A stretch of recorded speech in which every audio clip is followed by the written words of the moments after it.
Hi, today I'll cover the show Demon Lord Retry. After 15 years, the MMORPG Infinity game is shutting down.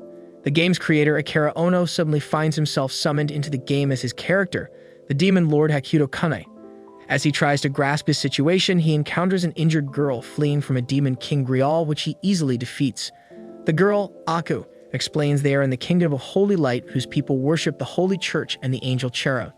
As these are not parts of the original game, Kane reasons that someone in the game must have tried to summon a real demon lord but accidentally summon him. Aku tells that she is an orphan cast out by cruel villagers as a sacrifice to Grial. At a nearby shrine, Kane finds the mages who summoned him were already killed by Grial, and the shrine's idol cannot send Kane home as this would contradict the wish that summoned him. Instead, it gives Kane a magic ring before turning into dust. Kane takes Aku back to her village, but upon seeing the villagers abusing her, Kane's anger awakens the ring, which offers to kill the villagers. Instead, Kane reveals himself as the Demon Lord, sets the village on fire as revenge, and makes Aku his partner as they head towards the capital. Luna Elegant, one of the 3 holy maidens, seeks out the rumored Demon Lord to defeat him. Wengol and his bandits, the moles, plan to ambush her and increase their reputation. Kane plans to find another shrine idol, hoping a similar being to the one that summoned him could send him back home. The next morning, the moles lay in wait for Luna's envoy, but Kane and Aku fall into the trap first. Kane mistakes Wengol for his boss from the real world, causing them to have a confused conversation. This is interrupted by Luna, who forces the bandits to retreat while Kane realizes he can be injured by Luna's magic. Irritated by her arrogant, childish attitude, Kane defeats her soldiers, then punishes her by spanking her repeatedly and stealing her money. Upon reaching the city, Kane uses Luna's money to rent a room at an inn and buys Aku food and new clothes, noticing Aku's heterochromia. Later, they go dining together, and overwhelmed by his kindness, Aku asks Kane if there was any way she can repay him, but an embarrassed and furious Luna catches up to them to demand the return of her money, but is forced to calmly join them for dinner when threatened with a second spanking. She later insists on sharing their room since it was paid for with her gold. Elsewhere, a second holy maiden approaches the city with her soldiers.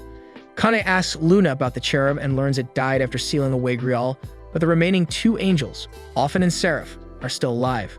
Luna's older sister, Holy Maiden Killer Queen, arrives in her war chariot with the intent to drag Luna home. Kane comes up with a plan to make money by selling worthless crafted items to an antiques dealer. Luna and Queen bicker while an army of Satanists, believing they failed to summon the Demon Lord, plan to kill both holy maidens, using a miasma sludge sealed in a box called Hades. Luna claims she tamed the Demon Lord, though Queen doubts that a Demon Lord exists. The cult then attacks, and Kane realizes the cultists wear the same robes as the ones who summon him. As the cultists unleash Hades to weaken Luna and Queen, Kane's ring tempts him to murder the maidens, but Kane refuses. The ring paralyzes him, forcing him to swap into another of his Infinity Game avatars, Zero Kirizame, at the cost of Zero controlling himself. Zero defeats the cultists, and Queen instantly falls in love with him after he treats her like a woman instead of a warrior and decides to make him her husband. Zero leaves and turns back into Kane, who is mortified at ever having created such an embarrassing character. Luna decides to continue traveling with Kane and Aku, while elsewhere, 2 bounty hunters debate whether to accept a job hunting the Demon Lord, but decide on a bounty on killing sand wolves instead. While traveling aboard Luna's carriage, Kane disguises Luna as a schoolgirl so she won't draw attention. The 2 bounty hunters, Swordwoman Mikan and cross-dressing mage Yukikaze, are in the area hunting sand wolves for their bounty, but the pack is too large and they flee. Kane, who happened to be nearby, defeats the wolves for skill points, then leaves. Kane notices Aku's leg has healed badly, causing her to limp. He uses his skill points to summon one of his NPC aides, Yukarino, a doctor and scientist who, despite being a genius, has an unfortunate sadistic streak and a fetish for young boys. Despite the possibility of Yu going rogue, Kane summons her anyway and finds that in this new world, Yu is still loyal, but has her own free will.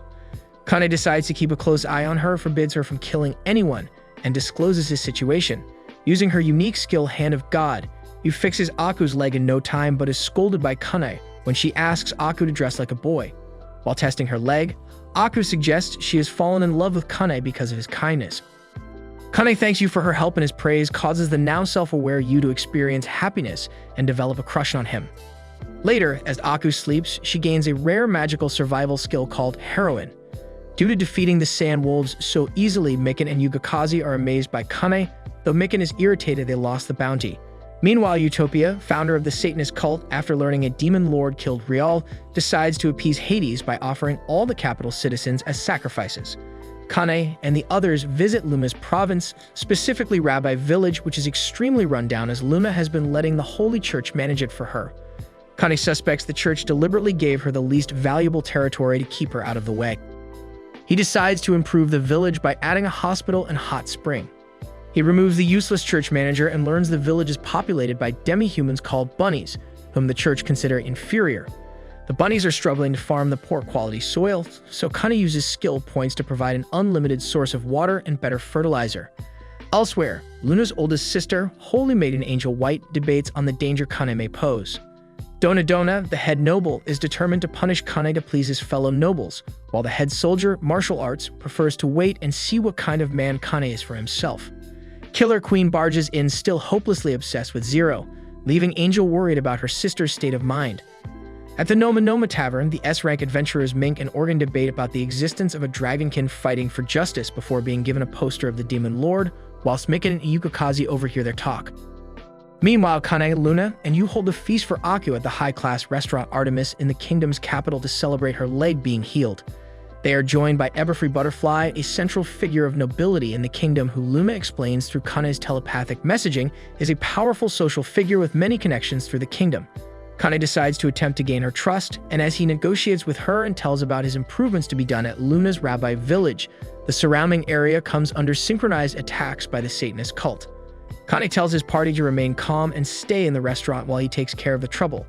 Mikan and Yugokazi are in the midst of the fighting, but Kane comes to their aid and disposes the Satanists, who summon a mid-tier demon called Carnival. Kane easily defeats Carnival and the populace cheers, recognizing him from posters as the Demon Lord.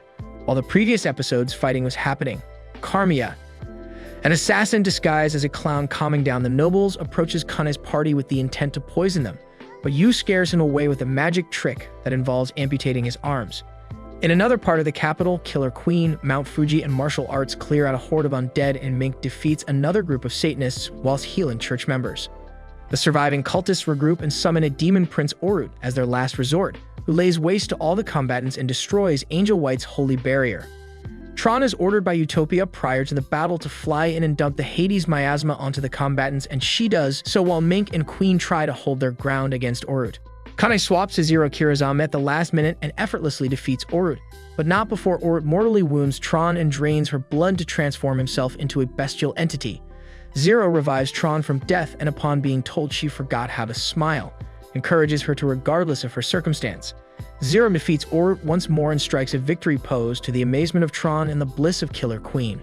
Kane discusses with Angel White where he could obtain more information about Seraph, whilst Angel tries to deduce if he is still a legitimate threat to the kingdom and church. Both parties end the conversation on seemingly amicable terms, though Angel was hiding her stress, worrying what Kane's end goal is and wondering how he was able to tame the selfish Luna and defeat Grial so easily, whom Kane called more like a cheap imitation than a demon king. Kane finds he has collected enough skill points to summon a second NPC into the world and unlock the ability to teleport to familiar locations. He and Aku visit the church library to read up on the angels that allegedly created the world, but also to find ways to give himself resistance to magic, which did not exist in the futuristic setting of Infinity Game.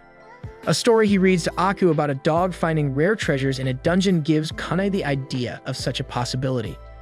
On their way back, Tron finds Kane and identifies him with Zero, insisting on traveling with him for saving her life.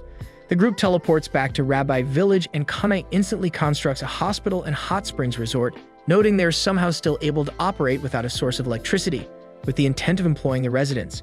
He summons his aide Asami Tahara for his fast learning capabilities and marksmanship skills to protect Rabbi Village.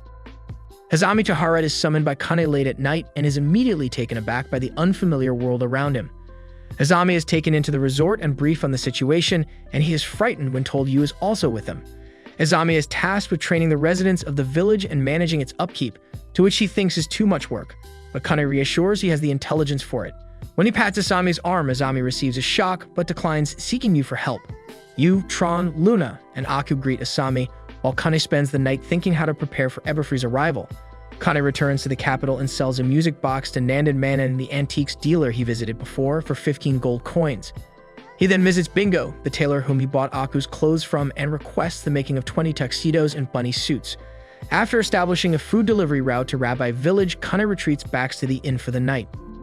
Kane swaps to Zero Kirizama for a while and ponders on the time he used to play as him. 1 week later, Eberfree arrives at the renewed Rabbi Village. She brings with him Commando Sambo, and Kane recommends Yu to cure his blindness, who uses eye drops. Sambo is overjoyed, and Eberfree pays Yu with a Holy Lambda coin worth 100 gold coins. A flashback from 10 years prior to the show's events shows a 6-year-old Luna with a friend called Eagle rushing to a noble's mansion to buy bread. They are shunned away by the nobles, and Luna retaliates by swearing she'll grow up to be a holy maiden, and they'll get their comeuppance. 2 years later, her training at the church begins at the cost of Eagle being executed for being a demi-human. She officially became a holy maiden at the age of 10 years and was assigned her province, which included Rabbi Village. Seeing a young Kion and Momo reminded Luna of Eagle, so she prayed to Cherub for strength. At this point, Luna's reminiscence is interrupted by Kane and Eberfree approaching the hot springs. Luna takes Eberfree inside. Her enthusiasm has Eberfree deduce Luna's crush on Kane, which she embarrassingly rejects. Eberfree ultimately decides to live in Rabbi Village. Meanwhile, Angel learns of Eberfree's holiday in Rabbi Village, thinking Kane has manipulated her too, though Queen has no concern, saying Angel has yet to find love whilst the other two have. Azami and Yu converse while working on a map of the village future development, Azami noting that Yu's personality has changed and that he refuses to waver to Eberfree's influence. Later, Kane receives a checkup from Yu, which devolves into Yu fondling his body, so Kane abruptly leaves. That evening, everyone feasts and Tron goes to the bath hoping to see Zero, but Kane carries her back to the women's side. After bathing, Aku goes to sleep with Kane, who is later joined by Luna making her own excuses to sleep with him. Kane leaves the village to explore the capital again, leaving a letter behind for Luna and Aku telling them to not look for him. Yukikaze and Mikan encounter him there, and Yukikaze insists on inviting Kane to his favorite tavern, Noma Noma, where everyone treats Kane to food and drink out of gratitude for defeating Carnival. Perturbed by Yukikaze's perverted mannerisms, Kane states he is unfamiliar with the land's customs and adventurer system. Yukikaze and Mikan tell Kane about the guild accepting requests and receiving fees, having monster parts sold, rankings, other guilds competing for the attention of high-rank adventurers, and mercenary work. Kane compares this business to professional sports and notes the relative instability of the occupation. Yukikaze also mentions the current state of wartime makes traversing the northern territories difficult. Item classification is also elaborated. Normal, solid, high-end, unique, legendary, and ineffective mass-produced items. Kane decides to travel north and Yukikaze volunteers, Kane reasoning his need for an experienced guide. At the church, Angel White's anxiety reaches a tipping point. She uses her Omega staff to teleport to Luma to rescue her, but becomes confused at the sight of Rabbi Village undergoing construction. Azami spots Angel, mistaking her for a magician hired for help, and tasks her with moving a supply of magic crystals. Angel eventually meets Luna and is distraught by Luna's unwillingness to leave. Angel is even more unnerved at the sight of Tron, and is forced by Luna to let Kion and Momo escort her to the baths.